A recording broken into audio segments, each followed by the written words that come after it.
ही था। क्वचित संदिग्ध चेत ऐसा सुखदेव गोस्वामी कहते कुछ लोगों को संदेह हो गया। पहले की पूतना उद्धार, तृणावत वध आदि की लीला को याद करके कुछ लोगों को संदेह हो गया। क्या संदेह हो गया? अवश्य यह लड़के का ही कोई आश्चर्य में कर्म है, लेकिन वो कहे नहीं तो उनको भी दूसरे लोग कहने लगते बेवकूफ कहने के लिए। ऐसा कभी हो सकता है कि ये बच्चा वृक्ष उखाड़े, जो महाबलवान सैकड़ों हाथियों से भी नहीं उखाड़ा जा सकता है, उसको पृथ्वी पर रहने वाला बच्चा उखाड़ देगा। इसलिए वो लोग अपने मन में ही रख लिए बात, कहे नहीं, कहने का साहस नहीं हुआ। तो इस तरह श्री कृष्ण बाल लीला करते हैं, लेकिन वे हैं ईश्वर, अतः बीच बीच में ऐश्वर्य ईश्वरताई प्रकट होता जाता है, प्रकट होता है। इसको अतिमर्त्यानि कहते हैं। बाल लीला कर रहे हैं वो तो मर्त्य लीला है, लेकिन अतिमर्त्यानि वृक्षों को उखाड़ देना, उनसे दो सिद्ध का प्रकट होना, ये दोनों सिद्ध भगवान की स्तुति किए नरकुबर मणिग्रह, फिर भगवान की आज्ञा पाकर के वे चले गए। ब्रजवासियों के वहां सभा जुटने से पहले वे सब स्तुति ग्रह करके चले गए जल्दी जल्दी। ये भगवान की मधुर लीला है। कोई भी लीला वे अद्भुत तरीके से करते हैं। तो केन जीव हरणम ब्रह्मा जी कहते हैं। शकटासुर आया था, बहुत बड़े बैलगाड़ी पर वो अपने को आत्मसात कर लिया था। बैलगाड़ी कृष्ण के ऊपर था, उस गाड़ी को पटकना चाहता था। बहुत लोडेड गाड़ी थी, शकट कहते हैं जिसको बैल खींचते हैं। तो श्री कृष्ण को सुलाया गया था। उस दिन वो करवट बदले थे, 3 महीना के हुए थे।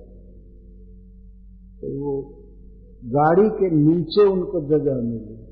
घर में फेस्टिवल चल रहा था, कहीं जगह नहीं थी, कहीं भोजन बनाया गया था, प्रसाद खा रहे थे कुछ लोग, स्त्रियां जीती थी और ब्रज के बहुत लोग जीते थे। तो लड़के के लिए अलग घर थोड़े है ब्रज में, तो माँ के साथ रहता था, लेकिन उस घर में तो दूसरे लोग आए हुए थे। तो बैलगाड़ी के नीचे कृष्ण को सुला दिया गया। माँ यशोदा ने दूध पिलाया और दूध पिला करके सुला दिया, और छोटे छोटे कुछ बच्चों को कहा कि तुम लोग यहाँ रहो, मक्खी हिलाया करना, देखना, इसकी रक्षा करना। और माँ तो लग गई स्वागत में। घर में और बहुत सी स्त्रियां आई थी, ब्राह्मण आए थे, ब्रजवासी आए थे, सबको खिलाना पिलाना दान देना, उसमें व्यस्त थे। श्री कृष्ण की नींद टूटी। सुखदेव गोस्वामी कहते हैं कृष्ण खूब रो रहे थे, भूख से व्याकुल होकर के। भूख लग गई, घर में सब लोग भोजन पा रहे थे, हजारों हजारों लोग खा रहे हैं, और भगवान को कुछ नहीं मिल रहा है खाने को, रो रहे हैं। तो बच्चों को भूख लगती है तो रोते हैं, तो भगवान भी अब मांग सकते नहीं थे, चलकर जा सकते नहीं थे, बहुत छोटे थे, तो अपना दुख प्रकट कर रहे थे, रो रो करके अपना भूख प्रकट कर रहे थे। लेकिन घर में इतना कोलाहल, ढोलक नगाड़ा आदि बजाया जा रहा था, जहां कुछ भी सुनाई नहीं पड़ रहा है। भगवान कितना भी रोए, कुछ भी सुनाई नहीं पड़ रहा है। बच्चे चुप कराते थे, चुप रहो, थोड़ी देर में माता जी आएगी आएगी। छोटे छोटे बच्चे चुप कराते थे, लेकिन ये चुप नहीं हो रहे। तो रोते रोते, देखिए माधुर्य की लीला, रोते रोते वे अपने पैर को उछाले। जब बच्चे बहुत छोटे रहते हैं तो उतान सोते रहते हैं, और रोते हैं तो पैर ऊपर नीचे उठाते पटकते रहते हैं, है ना, बच्चों का स्वभाव होता है। तो भगवान उसी के अनुसार लीला कर रहे हैं, और रोते रोते रोते रोते पैर को थोड़ा सा ऊपर किया, सकट में केवल सटा, और सटते ही ऐसा लगा कि पैर से मार दिए, तो छकड़ा पूरा उलट गया, गिर गया, ध्वस्त हो गया। उसके कई अंग थे वे टूट गए, और ऊपर जो घी रखा हुआ था, माखन रखा था, दूध दही रखा हुआ था, वो सब बिखर गए, बर्तन सब टूट गए। इधर इतना शब्द हुआ धड़ाम धड़ धड़ गिरने का कि उधर उत्सव में शब्द सुनाई पड़ा। तो सब लोग चकित होकर के इधर आए, क्या आवाज हुई, क्या आवाज हुई, तो देखे कि ये विशाल ट्रक पार्किंग में ही लग गया, खड़ा था। चलते चलते एक्सीडेंट होता है। कोई ट्रक या गाड़ी खड़ी हो लोडेड और तुरंत उलट जाए पूरा। अब तो फेस्टिवल जो था वो बिल्कुल आश्चर्य में और दुख में बदल गया।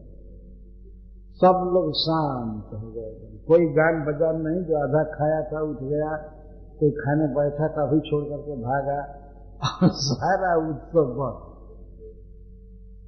श्रीपाद वल्लभाचार्य जी लिखे हैं सुबोधनी में कि भगवान इस तरह अपने भक्तों के चित्त को अपने तरफ खींचने का अनेक उपाय करते रहते। भोजन में मन लगा था, उत्सव में लगा था, सबका चित्त हटकर कृष्ण में लगे। कैसे उल्टा, कैसे बैलगाड़ी उलट गया। तो वहां भी अब साक्षी तो बच्चे थे, वही देखे थे। कुछ लोग पूछे तुम लोग यहाँ थे ना? हाँ। ये गाड़ी ये सकट कैसे उलट गया, विपरीत हो गया? तो कहे रुदता नैन पादन छित्तम एतन न संशय। ये रो रहा था और रो करके पैर उछाल रहा था, इसी के उछालते हुए पैर से लगा और उलट गया। तो कुछ लोग कहते हैं अरे ऐसी बात क्यों बोल रहे हैं? तो बच्चे कहते हैं तो न संशय है, इसमें कोई संशय नहीं है, हम लोग ने डायरेक्ट देखा है।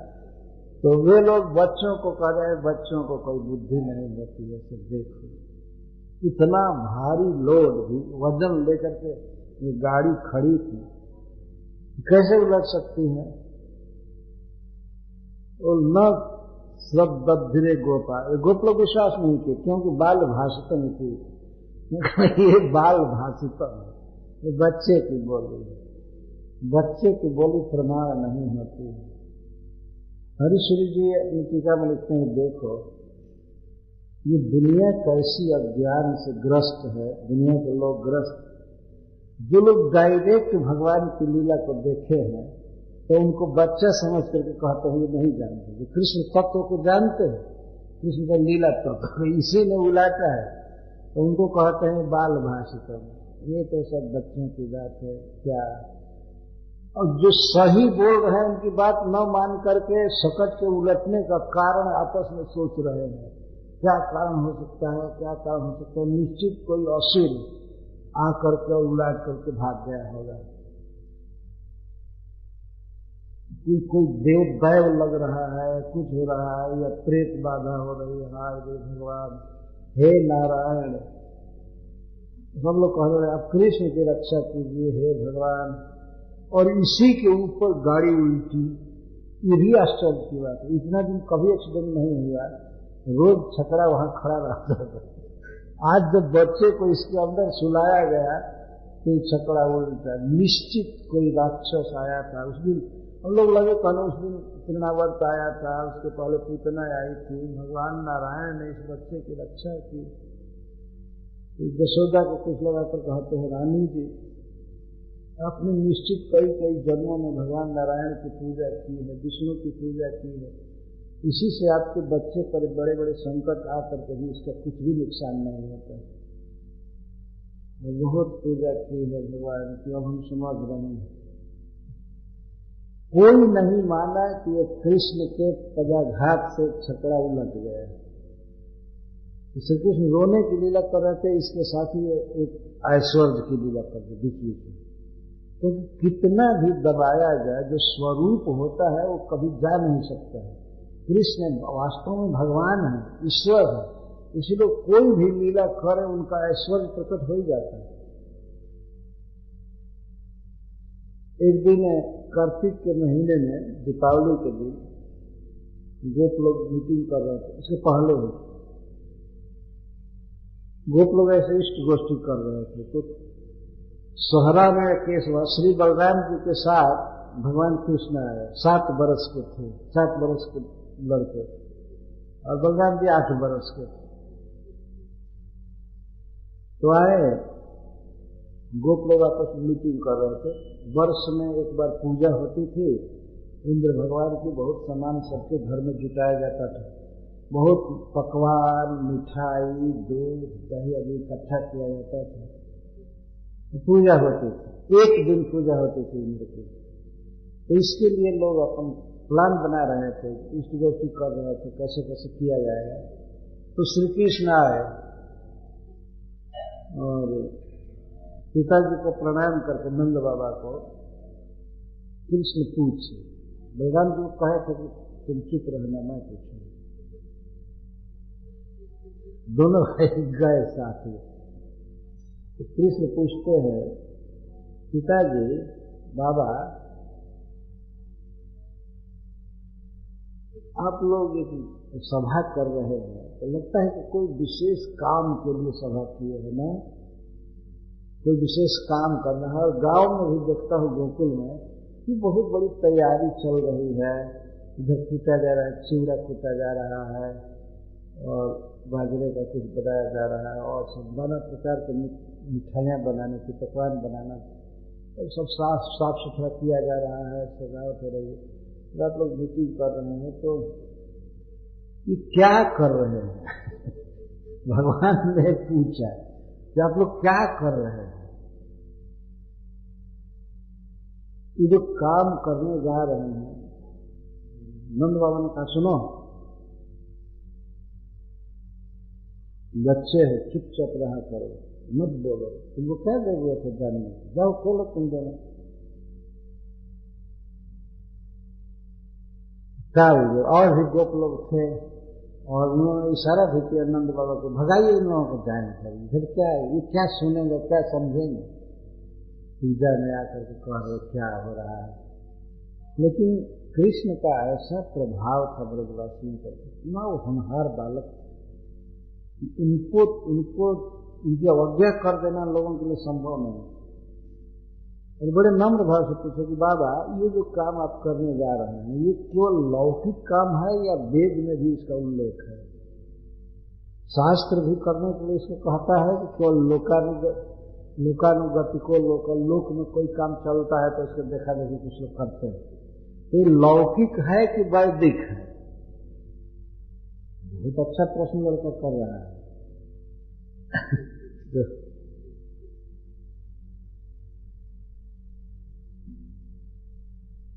नंद बाबा अब जवाब दिए, कही बेटा सुनो बैठो। तो नंद बाबा के पास बैठ गए थे गोद में, एकदम बालक। तो बेटा ऐसी बात है कि इंद्र भगवान वर्षा के ईश्वर, वर्षा करते हैं स्वामी में, और हम लोग गाय चराने वाले हैं, गौ हमारी जीविका है। तो भगवान इंद्र वर्षा करते हैं तो उसे घास होती है, घास से गौओं को दूध होता है, और वर्षा से धान होता है, चावल होता है, गेहूं होता है, चना होता है, तो खाते पीते हैं, सारी दुनिया जीती है। तो इस जगत के ईश्वर है, वर्षा करते हैं। तो उन्हीं के द्वारा दी गई वस्तुओं से अन्न उत्पन्न करते हैं, दूध उत्पन्न करते हैं, गुड़ उत्पन्न करते हैं। तो इन्हीं सब वस्तुओं से हम लोग साल में एक बार भगवान इंद्र की पूजा करते हैं, उनकी दी हुई वस्तुओं। वर्षा न हो तो कुछ भी नहीं हो सकता है, तो आखिर वही देते हैं, तो उन्हीं की दी हुई वस्तुओं को हम लोग उनको अर्पण करते हैं साल में एक बार। वैसे तो बेटा हमको शास्त्र का कोई ज्ञान नहीं है, लेकिन ये लौकिक काम है, हम लोग करते आए हैं हर एक साल से, तो इस साल भी करेंगे।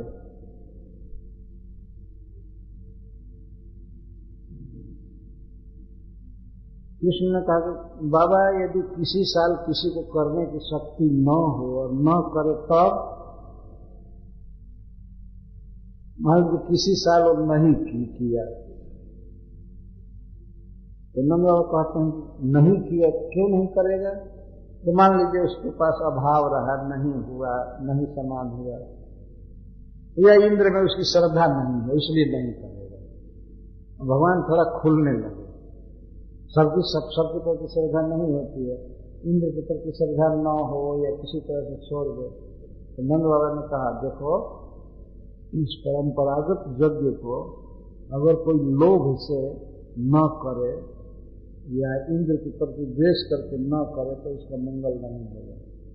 लोभ बस की मतलब इस साल क्या खर्च करना है, जग क्या करना है, बचा न कर, रहते हुए धर्म, या देवता के प्रति अमर्श करके द्वेष करके ना करे तो ठीक नहीं है, बहुत गड़बड़ी होती है। तो फिर कृष्ण कहते हैं कि बाबा मान लीजिए आप 20 साल से किसी देवता को खिलाए हैं और 1 साल न खिलावे तो वो मारेगा। 20 साल खाया है उसकी याद नहीं करेगा क्या? नंद बाबा बिल्कुल मुग्ध हो रहे थे, छोटा सा बच्चा ऐसे बोल रहा है। और फिर तो बाबा आप कहते हैं कि इंद्र वर्षा करता है, भगवान वर्षा करता है। हम तो देखते हैं कि वर्षा काल आता है तो बादल हवा के द्वारा प्रेरित होकर के अपने आप वर्षा करता है। इंद्र ऊपर दिखाई नहीं पड़ता है, वो वर्षा करता है। तो प्रकृति वर्षा करती है, स्वभाव से सब चल रहा है। इसलिए बाबा हमारे समझ के अनुसार असली देवता अपना काम धंधा है, इंद्र कुछ करता ही नहीं है। ऐसे आजकल के नास्तिकों जैसा भगवान बोल रहे हैं। तो ईश्वर को मानने की क्या जरूरत है? अपना काम ठीक से कीजिए, वर्क इज वर्शिप। कुछ लोग कहते हैं दुकान ही हमारा मंदिर है और ग्राहक ही हमारा देवता है। बाप रे, जिसे कुछ 10-20 रुपया लिया जाए।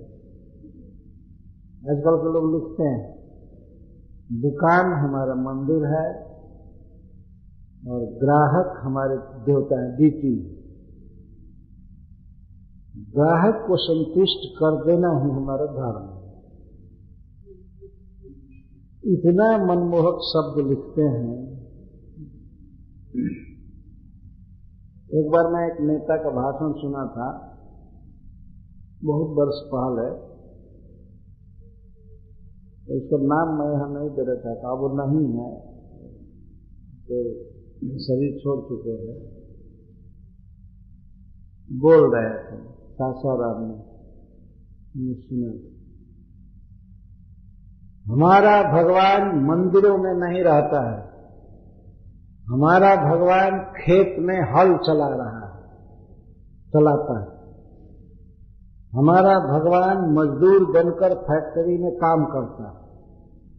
हमारा भगवान रेलवे स्टेशन पर कुल्ली बनकर बोझा ढोता है। हमारा भगवान ये कर रहा है, हमारा भगवान ये कर रहा है।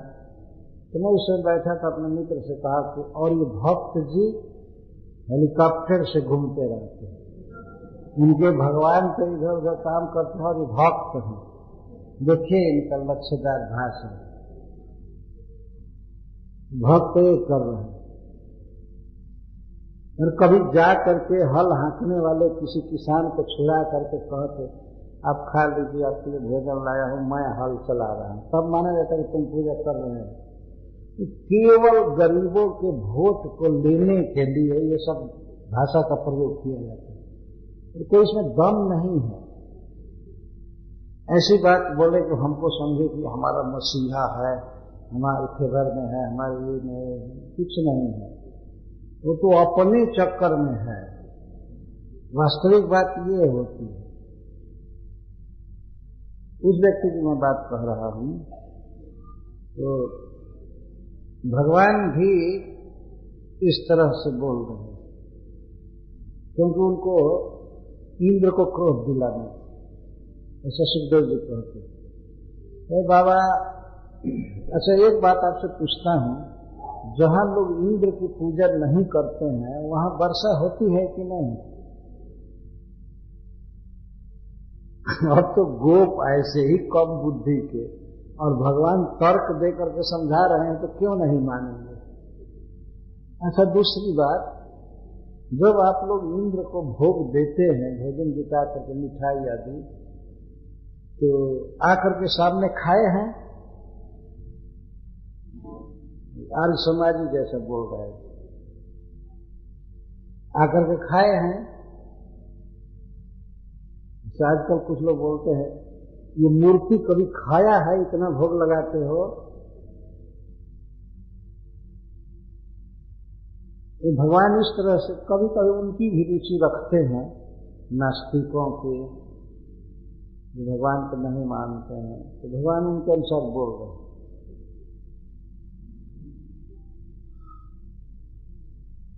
हमारे समय से तो पिताजी देखिए हम लोगों की जीविका कैसे चल रही है। हमारा ना कई शहर में गांव है, डेरा है, न गांव है, न गांव है न नगर है। हम लोग तो वन में रहते हैं, वन हमारी जीविका है, गौएं हमारी जीविका है और पर्वत हमारा सहारा है। तो हमारे समय से हम लोगों के लिए देवता ये पहाड़ है। हमारी गौएं चलती हैं, जल पीती हैं, हम लोग खेलते हैं, खाते हैं। तो हमारे समय से हमको ये प्रिय है। और चाहे सिद्धांत जो कुछ हुआ, मैं अपनी रुचि कहता हूं, हमारी इच्छा है कि इस साल गोवर्धन जी की पूजा की जाए। जो इंद्र की न की जाए ये भगवान नहीं कहते हैं, लेकिन अपने वो देती पॉइंट कहते हैं हमारे समाज से गोवर्धन जी की पूजा की जाए, गौओं की पूजा की जाए, ब्राह्मणों की पूजा की जाए। और ऐसा यज्ञ हमको बहुत प्रिय है, ऐसा यज्ञ मुझे प्रिय है। तो कृष्ण का ऐसा अद्भुत प्रभाव था कि सब गोपों ने कहा कि जब बच्चे को यही प्रिय है तो यही किया जाए। नंद बाबा तो डर रहे थे, लेकिन और गोपों ने कहा कि नहीं, बच्चे की ये रुचि है, ये कृष्ण की यही रुचि है कि यही किया तो यही किया जाए, जो होगा देखा जाएगा। बाहर क्या इंद्र करता है तो कृष्ण, देखिए यह है ब्रजवासियों का, भगवान कृष्ण की प्रीति के लिए सब कुछ करना। और वे बहुत बड़ा संकट ले रहे हैं कृष्ण की बात मान करके। ये हुआ, गोवर्धन की पूजा की गई, उनकी परिक्रमा की गई, बहुत बड़ा भोग दिया गया और भगवान श्री कृष्ण चतुर्भुज रूप से गोवर्धन के एक शिखर के रूप में बैठ करके और खाने लगे। सब भगवान ने सोचा कि अगर नहीं खाता हूं तो लोग तो कहेंगे कि गोवर्धन भी नहीं खाया।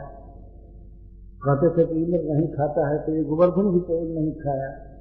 तो इसलिए गोपों को विश्वास देने के लिए भगवान ने पर्वत के आकार में चतुर्भुज रूप धारण करके और खा रहे थे और एक एक हाथ उठाते थे तो 40-40 किलो एक बार में खा जाते थे। ऐसा रासलीला करते समय भक्त लोग दिखाते हैं ब्रज में,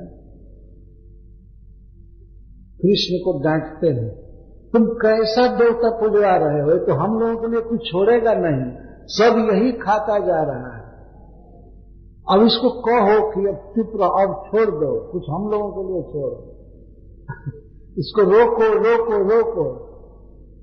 भगवान का देखो प्रकट खा रहे हैं गोवर्धन जी, सब लोग प्रणाम करो, कृष्ण भी प्रणाम कर रहे हैं, भगवान भी प्रणाम कर रहे हैं, अपने को भी सब लोग प्रणाम करें। सचमुच जो तुम कहे थे वास्तव में ये देवता देवता है, हम गोपों का, हम गरीबों का दिया हुआ भोग खा रहा है, इन्हें तो कभी नहीं खाने आया।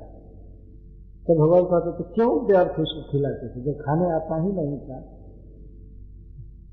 इस तरह से कहते। फिर गौओं को गवत देना, घास देना हरा हरा, सब लोग ला करके रखे थे, दे रहे थे, पूजा कर रहे थे, आरती कर रहे थे और ब्राह्मणों को भोजन कराना और सबको। भगवान ने भी कहा कि जितने दिनहीन हैं सबको भोजन कराया जाए, सबको दिया जाए, दान दिया जाए, खिलाया जाए। ये हमको बहुत प्रिय है। सबने कर लिया तो जब हो गया यज्ञ तो खूब अच्छी तरह से पूरा हुआ और जब पूरा हुआ गोवर्धन पूजा के दिन, तो उस दिन परिक्रमा करके और खा पी करके सब गोप लोग अपने अपने घर गए और दूसरे दिन भाई दूज पड़ रहा था, जमदूतिया। तो उस दिन सब विश्राम घाट पर गए स्नान करने के लिए और सब कुछ ठीक हो गया। तब इंद्र को पता चला कि इन गोपों ने इस साल मेरी पूजा नहीं की। तो वे प्रलय करने वाले बादलों को आदेश दिए कि जाओ और नंद के ब्रज को बिल्कुल ध्वस्त करो। इन लोगों को बहुत अभिमान हो गया है कि कुछ गाय क्या इकट्ठा कर लिया है, इसके चलते इन लोगों का गर्व बहुत बढ़ गया। मेरा अपमान करते हो, वो भी एक मनुष्य के, कृष्ण के कहने से। जाओ तुम लोग ध्वस्त करो ब्रज को। ब्रज को ध्वस्त करने मतलब पेड़ पौधा घर द्वार गोप सबको मारो, पशु आदि को संचय कर दो। और मैं भी अरावत पर चढ़कर पीछे से आ रहा हूं। और इसके बाद तृतीया के दिन अकस्मात बादल कड़कड़ाने लगे, काली घटा घिर गई। तो सब ब्रजवासी देख रहे कि ऐसा बादल तो कभी जीवन में नहीं देखा। काली काली घटाएं छा गई, बिजली चमकने लगी, चकचक चकचक। तो लोग सोचे कि प्रलय होने वाला है कि क्या होने वाला है। इसके बाद वर्षा चालू हुई। वर्षा चालू ही होने वाली थी और हो गई। अब गोप सब लगे भींगने और ओला भी बरसना चालू हो गया, पत्थर वर्षा चालू हो गई और आंधी के साथ वर्षा हो रही। तो सब गोप लोग भगवान कृष्ण की शरण में आए। भगवान की शरण में आकर कहे कृष्ण हमारी रक्षा करो, हम तुम्हारी शरण में हैं, तुम्हारी शरण में हैं। अनेक बार भगवान ने रक्षा किया था। ये जानते थे कि नारायण का आवेश होता है कृष्ण में, तो नारायण रक्षा करते हैं। रोने लगे और अपने अपने बच्चों को गोद में छिपा करके आ रहे थे माता जी लोग। और गौएं भी अपने सिर नीचे करके आ रही थी वर्षा के झकोरे से बचने के। तो भगवान ने दया परवश कहा, हे गोपो तुम लोग डरो मत, मैं इंद्र की वर्षा के से प्राण पाने का उपाय सोच लिया हूं। और इतना कहे देखे भगवान का ऐश्वर्य, वो अपने बाएं हाथ से एक हाथ से ऐसे पर्वत को ऐसे पकड़े और पकड़ करके ऐसे ऊपर गेंद की तरह फेंके, पूरे पहाड़ को ऊपर फेंके और ऊपर जाकर के वो नीचे आने लगा तो अपने कनिष्ठा अंगुली पर धारण कर लिया। इतनी विशाल पर्वत को एक तो ऊपर फेंकना, फिर कनिष्ठा अंगुली पर धारण करना। ये 7 दिन 7 रात तक वर्षा हो रही थी, आंधी और ओले बरस रहे थे। श्री कृष्ण 7 दिन एक आसन से खड़े रहे, पैर हिलाए नहीं, हाथ बदले नहीं, एक मिनट भी सोए नहीं, कुछ भी खाए नहीं, पिए नहीं। तो निद्रा और सुख को छोड़ करके भगवान ने 7 दिन गोवर्धन धारण किया। यह भगवान की लीला है। एक तरफ तो वे माधुर्य की लीला कर रहे हैं और दूसरे तरफ अति मर्त्यानि। अति मर्त्यानि कर्म की टीका में प्राय सभी टीकाकार लिखे हैं गोवर्धनोद्धारणा, गोवर्धन धारण आदि। ऐसी लीलाएं हैं जो मनुष्य नहीं कर सकते। मनुष्य आजकल जो लोग भगवान बनते हैं, जिनके कुछ उनके चेला लोग भगवान कहते हैं, तो उन भगवान पर ज्यादा नहीं केवल 1 क्विंटल पत्थर लाद करके और कहा जाए कि खड़ा रहो, खड़ा कल 7 मिनट भी खड़ा रहो। कितना कम होता है पत्थर 1 क्विंटल। मान लीजिए किसी पर 1 टन लादा जाए, कहा जाए कि हे भगवान, जो असली भगवान है वो तो गोवर्धन उठा लिए थे, तुम कम से कम नकली हो तुम भी 1 टन तो उठाओ, 1 टन उठाओ। या जबरदस्ती उसके सिर पर लाद दिया जाए तो पिछल करके गिरेगा, हगमुत तक खत्म हो जाएगा, है ना। ये भगवान की दशा है। क्या करेगा? भगवान की ये लीला है। ब्रज की रक्षा करनी है तो छत्र की तरह गोवर्धन को धारण कर लिया। कृतवान किल विरजारी सहरा में अति मर्त्यान भगवान गूढ़ कपट मानसा। ये कपट मानुष पर ही कहा जा रहा है बात। एक तरफ तो अपने ऐश्वर्य को बिल्कुल छिपाए हुए हैं, तो दूसरा जान ही नहीं पाता है। और कपट की परिभाषा करते हुए श्री जीव गोस्वामी ठाकुर जी करते हैं, कपट के कई अर्थ किए हैं। कपट का एक अर्थ है योग माया और माया, कपट माने छल। और कपट का एक अर्थ होता है किसी से कोई बात छिपा लेना। तो अपनी माया शक्ति के द्वारा भगवान जगत में ऐसी बात किए हैं कि माया मनुष्यों के वास्तविक ज्ञान को छन्न रखती है।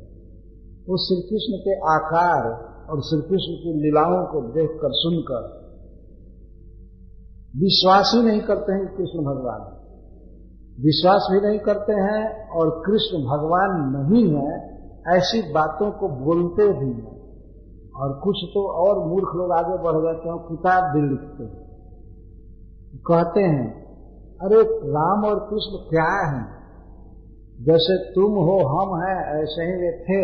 और कुछ लोगों ने उनकी बड़ाई किया, भगवान बना दिया, बाकी वो भगवान नहीं है।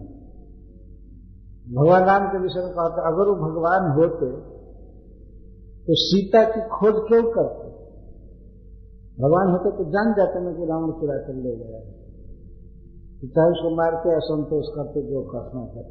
लेकिन वन वन में खोजना, और वास्तव में भगवान की अद्भुत लीला है, ऐसी नरलीला कर रहे थे, ऐसी नरलीला कि और की तो बात छोड़ दीजिए, भगवान शिव की पत्नी तक को संदेह हो गया। वो सोचने लगी नहीं ये भगवान नहीं हो सकते, ये कोई आदमी भी वैसे नहीं खोजेगा जैसे भगवान खोज रहे थे। पूछक चले लता और उपाती, वृक्ष को अखबार में भर करके कहते हैं हे वृक्ष तुम्हारा शिखर बहुत ऊंचा है, तुम बहुत दूर में देखते हो, तो तुमने क्या मेरी प्रिया को देखा है इधर कहीं जाते हुए? तो हवा जब चलती है शिखर हिलता है तो भगवान राम कहते हैं तुमको पता नहीं है लक्ष्मण, ये वृक्ष कह रहा है कि मैंने नहीं देखा। देखिए तो मनुष्य भी ऐसा पागल नहीं हो सकता है ना, जब पेड़ से पूछने जाएगा। अरे किसी की पत्नी अगर इधर उधर जाएगी तो हो सकता है टीवी में दे दे, रेडियो में दे दे कि उसका पता नहीं लग रहा है, उसका ये फोटो है, ऐसा है, उसको खोजिए, उसका पता बताने वाले को मैं इतना इनाम